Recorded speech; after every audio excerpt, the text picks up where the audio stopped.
रुपेटा road स्थित नवीन कृषि उपज मंडी के नीलामी कार्य की शुरुआत सोमवार को समारोह पूर्वक की गई। उपज मंडी में पहले ही दिन 139 किसानों से व्यापारियों ने 2509 क्विंटल गेहूं और 79 क्विंटल सोयाबीन उपज की खरीदी की।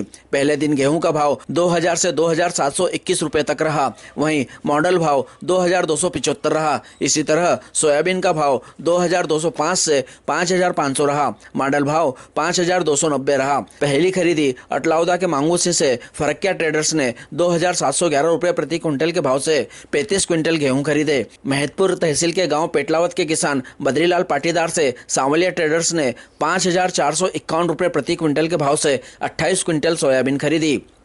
सोमवार को समारोह का आयोजन कर नीलामी कार्य की शुरुआत की गई, जिसमें अतिथि राज्यसभा सांसद बंशीलाल गुर्जर, विधायक डॉक्टर तेज बहादुर सिंह चौहान, भाजपा जिला अध्यक्ष राजेश धाकड़, नगरपालिका अध्यक्ष संतोष ओपी गहलोत, पूर्व विधायक लाल सिंह रणावत, महिदपुर के पूर्व विधायक बहादुर सिंह चौहान, पूर्व मंडी समिति अध्यक्ष हरी सिंह गुर्जर, लोकतंत्र सेनानी अवधेश भटनागर, ग्रामीण मंडल अध्यक्ष गोवर्धन परिहार, नागदा भाजपा मंडल अध्यक्ष द्वय विजय पटेल, प्रकाश जैन, नगरपालिका अध्यक्ष संतोष ओपी गहलोत, उपाध्यक्ष सुभाष चंद्र शर्मा, नगरपालिका में सांसद प्रतिनिधि ओपी गहलोत, संदीप व्यास आदि मौजूद थे। कार्यक्रम का संचालन गोवर्धन परिहार ने किया व आभार मनोज खिची ने माना। 2350, 2351, 2400, 2411, 2440, 2411, 2511, 2550, 2711, 1 2 3 फरक्किया ट्रेडर 2711।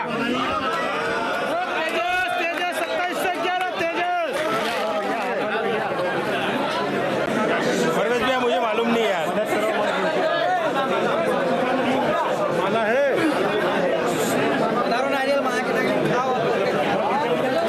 कृषि उपज मंडी के अध्यक्ष रहे, किसान नेता रहे, जिला केंद्रीय सहकारी बैंक के अध्यक्ष रहे और कितनी जोरदार तरीके से अपनी बात को रख रहे थे। ऐसा लग रहा था कि हमारे वरिष्ठ नेता, हमारे युवा नेता जैसा देश को आप देख रहे हैं। केंद्र में जब अटल बिहारी वाजपेयी की सरकार बनी, जब पहली बार यदि किसी ने चिंता करी तो वो अटल बिहारी वाजपेयी ने करी। प्रधानमंत्री सड़क देने का काम करा तो अटल बिहारी वाजपेयी ने करा, नदियों को जोड़ने का काम करा तो अटल बिहारी वाजपेयी ने किया, किसान क्रेडिट कार्ड देने का काम किया तो अटल बिहारी वाजपेयी ने किया, किसान बीमा योजना यदि प्रारंभ की तो अटल बिहारी वाजपेयी। ऐसे अटल जी के लिए भी एक बार जोरदार तालियां बजाएं। और उसके बाद यदि कोई चिंता कर रहा है तो नरेंद्र मोदी जी ने सम्मान निधि देने का काम करा है, तो वो हमारे नरेंद्र मोदी जी ने कभी सोचा था कि 2000 रुपए किसानों को मिलेंगे? कभी किसान ने नहीं सोचा था। उसके बाद यदि चिंता करी तो मध्य प्रदेश के शिवराज जी और मोहन यादव जी की सरकार ने करी। यदि 6000 वो दिए तो 6000 मोहन यादव जी की सरकार 12000 देने का काम करा, तो वो मध्य प्रदेश की सरकार मोहन यादव जी की सरकार ने करा। अभी जब कह रहे थे कि सोयाबीन की यदि राहत राशि मिली, एक बार पहले जोरदार तालियां बजाना। यदि सच्चाई हो तो 100% कभी राहत राशि किसानों को मिली क्या सोयाबीन की? और उसके बाद भावांतर लेने का काम भी यदि किया तो हमारे किसानों को मोहन यादव जी की सरकार। इसलिए मोहन यादव जी के लिए भी एक बार जोरदार ताली बजाकर उनका अभिनंदन करें। और हमारी भारतीय जनता पार्टी ने अपने घोषणा पत्र में कहा था कि 2700 रुपए में हम गेहूं खरीदेंगे, और कोई भी घोषणा पत्र रहता है तो वो 5 साल के लिए रहता है, और 2625 तक हम पहुंच गए और मात्र अभी 2-2.25 साल हुए हैं और 3 साल बाकी है। मुझे ये लगता है कि 2700 क्रॉस करके उससे ज्यादा यदि आपको लाभ मिलेगा, एमएसपी मिलेगी, तो ये भारतीय जनता पार्टी देगी। पहले रोड नहीं थी, पानी नहीं था, लाइट नहीं थी, भाव नहीं था, और किसानों के आय दुगना करने की सोच वाली सरकार नहीं थी। मैं कई बार कहता हूं कि जो दिया भारतीय जनता पार्टी दिया, लोग कांग्रेस को वोट गांव में क्यों देते हैं? आज यदि चारों ओर यदि आप विकास की गंगा देंगे तो केवल भारतीय जनता पार्टी के कारण दिखेगी। कांग्रेस के शासन को एक बार याद तो करना। एक भाई यदि खेत पे बैठा है तो एक बेटा बैठा है कि लाइट आएगी तो रात को 2 बजे फोन करूंगा। तो यह सब यदि हुआ तो यह भारतीय जनता पार्टी के कार्यकाल में हुआ है। और अब तो मैं एक बात और कहना चाहता हूं कि मध्य प्रदेश की मोहन यादव जी की सरकार इस प्रदेश को हरित क्रांति की ओर ले जा रही है, जहां नर्मदा शिप्रा के माध्यम से हमारे क्षेत्र में पानी आने वाला है। काली सिंध पार्वती और इसको जोड़कर एक नया और चीतावत डैम बनने वाला है। 2 हमारे यहाँ 1000 करोड़ के डैम बनने वाले।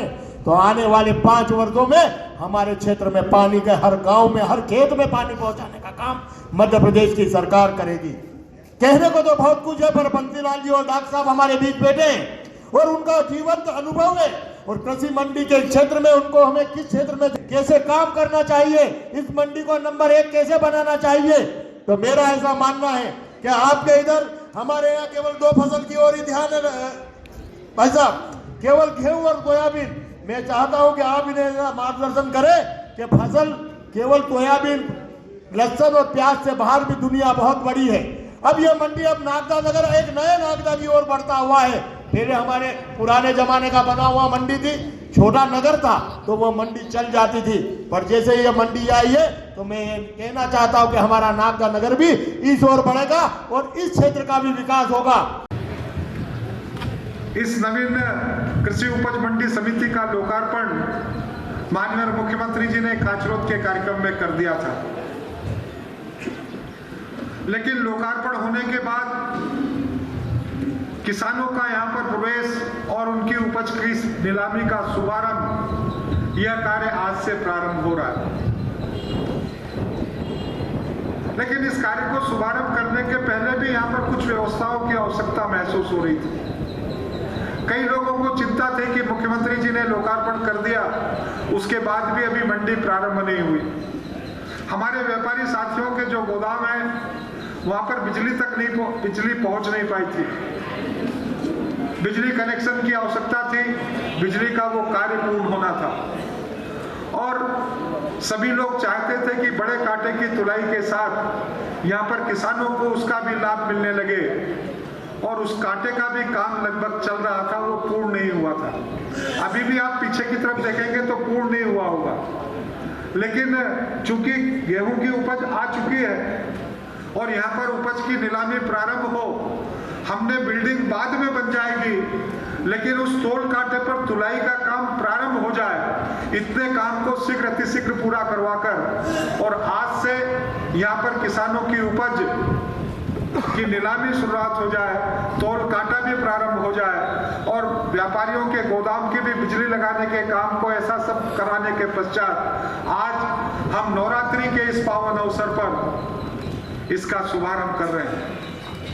मैं आप सब लोगों को बधाई देता हूं, मैं आप सब लोगों को धन्यवाद करता हूं और मैं आप इस मंच से उन सारे लोगों को भी धन्यवाद करता हूं जो लगातार फेसबुक पर या समाचार पत्रों में कह रहे होंगे कि इस कृषि उपज मंडी को स्वीकृत करने में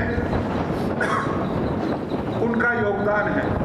मैं उन सारे ऐसे योगदानी कार्यकर्ताओं को भी धन्यवाद ज्ञापित करता हूं। उन सबको भी अपनी ओर से, भारतीय जनता पार्टी की ओर से उनका हृदय से आभार व्यक्त करता हूं। मैं आभार मान्यवर लाल सिंह जी का भी करता हूं, क्योंकि जब इसकी राशि स्वीकृत नहीं हुई थी तो कमल पटेल जी कृषि मंत्री हुआ करते थे और लगातार कमल पटेल जी के पास जाकर और उनको नागदा की मंडी, जो हमारे हरि सिंह जी के साहब के कार्यकाल में इस जमीन का अधिग्रहण हो चुका था, लेकिन इसके लिए राशि स्वीकृत नहीं हुई थी, और लगातार उस समय के तात्कालिक मुख्यमंत्री जी को और कृषि मंत्री जी को बार बार आग्रह करके, और जब उनसे मिले तो उन्होंने कहा कि हमको केंद्र से भी बात करनी पड़ेगी, और लगातार क्षेत्र के नेताओं का, हमारे माननीय लाल सिंह जी, हमारे सांसद जी, हमारे और भी नेतागण जो इस बात के लिए प्रयासरत होंगे,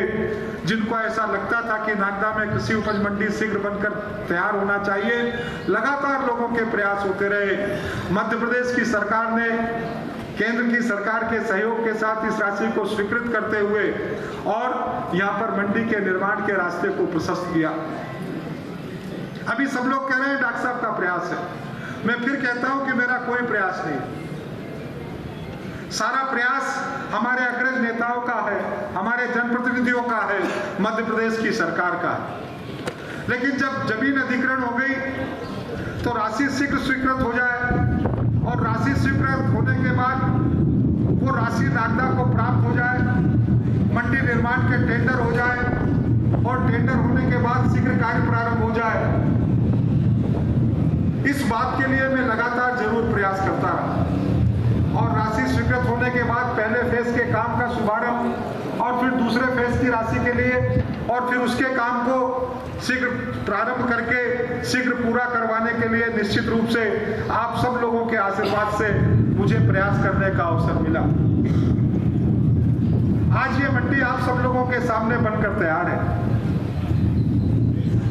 मैं इस अवसर पर केवल ईश्वर से एक प्रार्थना करना चाहता हूं और मेरी प्रार्थना है कि इस कृषि उपज मंडी समिति में हमेशा किसानों को अच्छे भाव मिले, उनका मन प्रसन्न हो, उनकी आत्मा प्रसन्न हो, और जब अच्छे भाव मिलेंगे तो इस कृषि उपज मंडी समिति में किसानों की उपज का आने का क्रम अन्य मंडियों की तरह अधिकता की ओर आगे बढ़ेगा।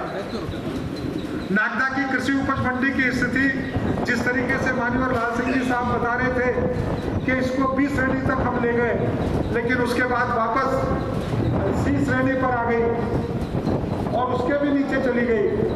ये अगर हम अपने पूर्ववर्ती दिनों को याद करेंगे तो ये हमारे लिए ठीक नहीं है। इस मंडी के स्तर को हमको वापस उठाना पड़ेगा, इस मंडी के स्तर को ऊपर ले जाना पड़ेगा, और इस मंडी को ऊपर ले जाएंगे तो किसानों का आकर्षण यहाँ पर बढ़ने वाला है, किसानों की उपज यहाँ पर बढ़ने वाली है। सुविधा पूरी हो गई तो किसान की सुविधा का ध्यान रखेगा। ये मंडी का नियम है कि खरीदार अच्छे होना चाहिए, और जब खरीदार अच्छे हैं तो निश्चित तौर पर मंडी चल जाती है। डॉक्टर साहब ने बहुत सैद्धांतिक बात कही। उसके पहले हमारे जो राठौड़ साहब थे, कासवत मंडी के व्यापारी संघ के अध्यक्ष, वो भी एक बात कह गए कि हम जो है शुभ लाभ के आधार पर इस मंडी को, इसका व्यापार को चलाएं, मिलकर के माल ना लें। किसान के उपज के साथ पूरी प्रतिस्पर्धा होनी चाहिए, और किसान के मन में इस बात का संतोष होना चाहिए कि मुझे पूरी कीमत मिली है, और इस बात का संतोष होगा तो दौड़ करके किसान हमारी मंडी में ही आएगा, दूसरी मंडी में नहीं जाएगा। और व्यापारी को भी तभी व्यापार मिलेगा कि जब किसान आएगा। मान लो 10 किसान आए और 40 व्यापारी हैं, तो क्या कर लोगे व्यापार करके? 400 किसान आए और 40 व्यापारी है तो 10-10 किसानों का, 15 किसान का तो अपने पल्ले पड़ेगा ना। और एक बहुत सैद्धांतिक बात मैं कहना चाहता हूं, हमारे व्यापारी भी सुन रहे हो तो, कि व्यापारी के लिए रोज अवसर है। रोज वो सवेरे उठ करके जब मंडी प्रांगण में व्यापार करने के लिए आता है तो उसके लिए रोज अवसर है। 10 किसानों का, 20 किसानों का, 30 किसानों का, 40 किसानों का की कृषि उपज वो खरीदता है, तो रोज जो खरीदता है तो उसके पास रोज अवसर है। पर एक किसान जो 6 महीने में एक बार लेकर के आता है, उसके पास 6 महीने में एक बार अवसर आता है। तो एक बार जो अवसर आता है वो एक बार के अवसर में ठगा महसूस नहीं होना चाहिए। अगर वो एक बार के अवसर में ठगा महसूस करके गया तो दूसरी बार हमारी मंडी में आने वाला नहीं है।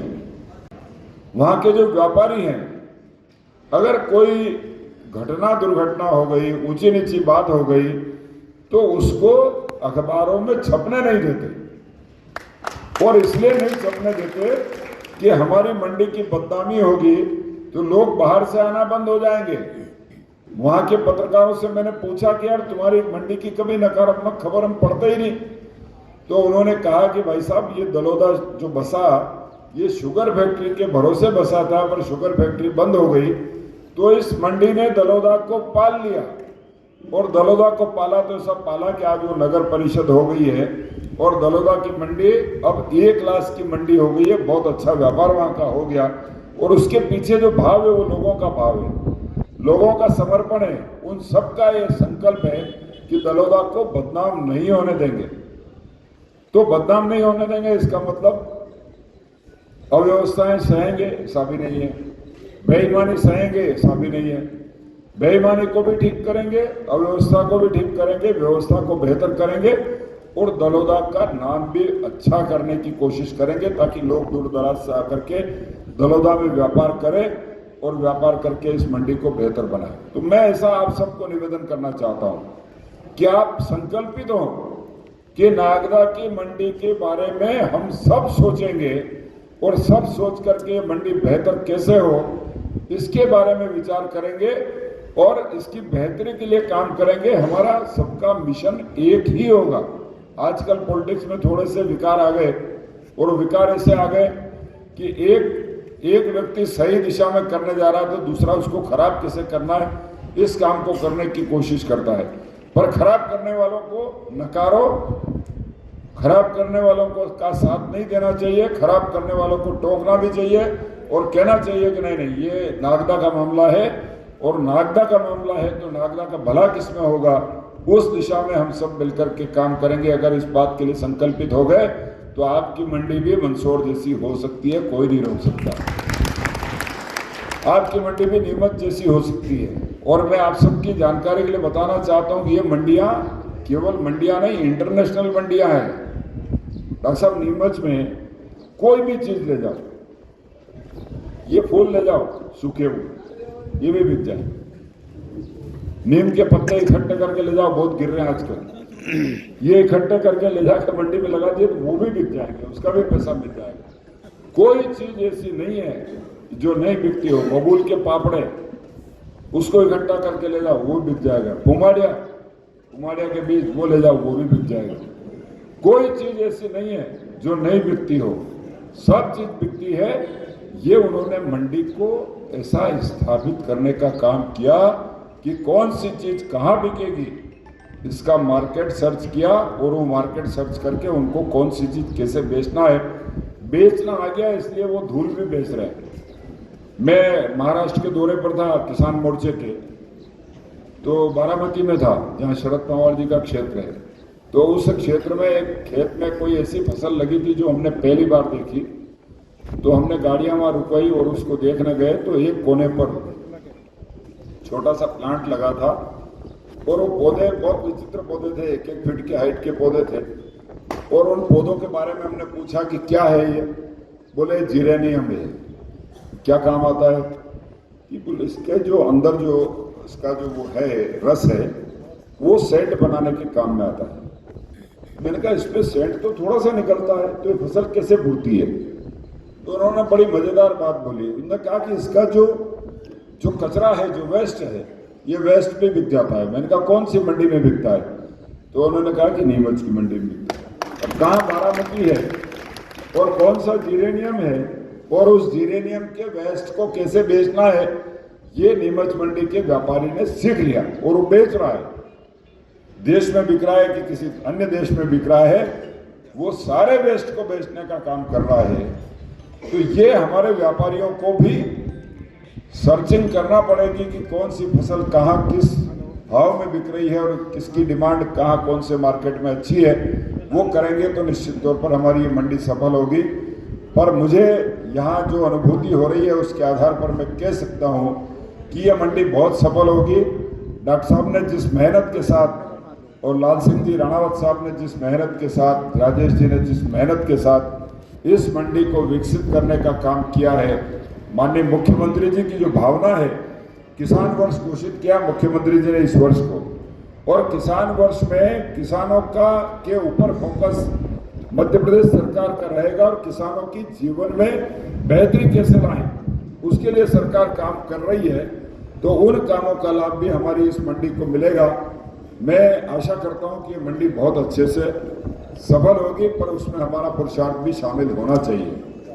अगर डॉक्टर साहब अकेले कोशिश करते रहे और हमारा सबका उसमें पुरुषार्थ शामिल नहीं है तो समय लगेगा, और सबका पुरुषार्थ शामिल है तो जल्दी हम लक्ष्य को प्राप्त कर लेंगे। सुशील जी बैठे हैं। 2023 में हमने डॉक्टर साहब सब्जी मंडी नई शिफ्ट की मंदसौर की।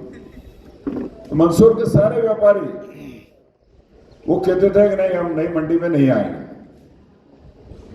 लेकिन मुझे पता था कि वो आएंगे।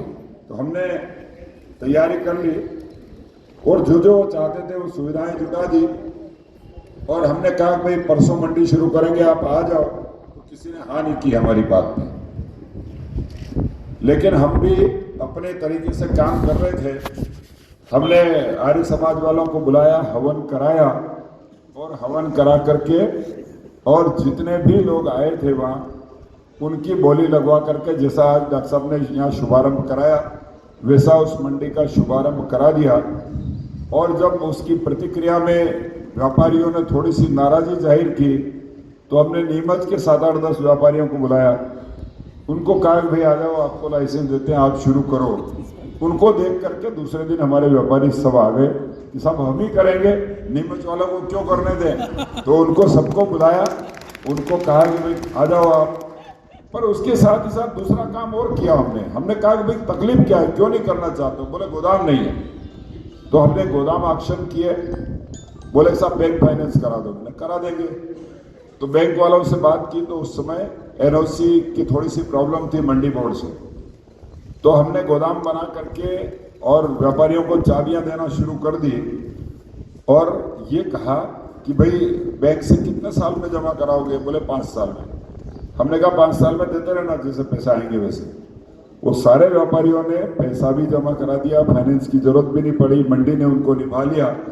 और आज मंदसौर की सब्जी मंडी जितना व्यापार यहाँ करते थे पुरानी मंडी में, उससे 8 गुना व्यापार कर रहे हैं। रात को 2 बजे चलती है और सवेरे 10 बजे तक चलती है।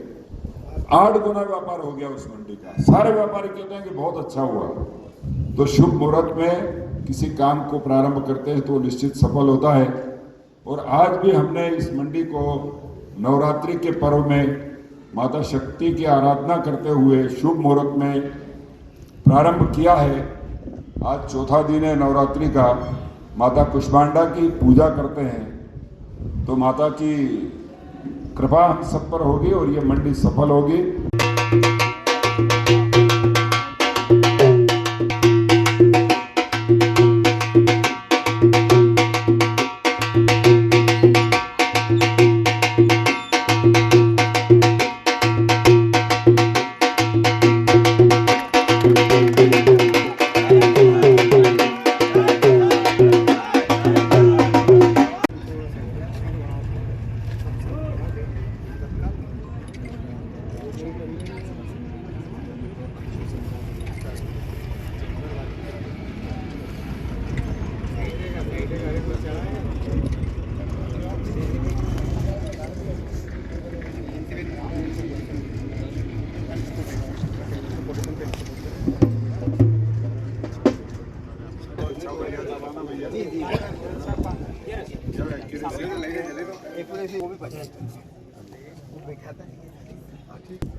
चलो सांवरिया से